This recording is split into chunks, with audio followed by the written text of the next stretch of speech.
siz de bir rahat nefes alabilirsiniz. Artık biraz daha rahatsınız. Şikayetleriniz geçti. Gebeliğe ait o sıkıntılı dönem birçoğumuzda geride kaldı.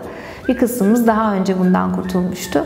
Ama artık bunun keyfini çıkarabilirsiniz. Pek çoğunuz artık hareketi ne zaman hissedeceğim diye merak ediyor. Bu hep bize sorulur.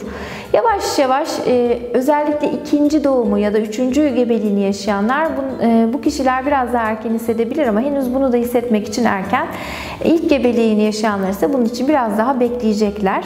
Bebeğiniz artık idrar yapmaya başladı. Amniyon sıvısı içine bu idrar da karışıyor. Amniyon sıvısının oluşumunda etkili olan faktörlerden bir tanesi bebeğin idrarıdır.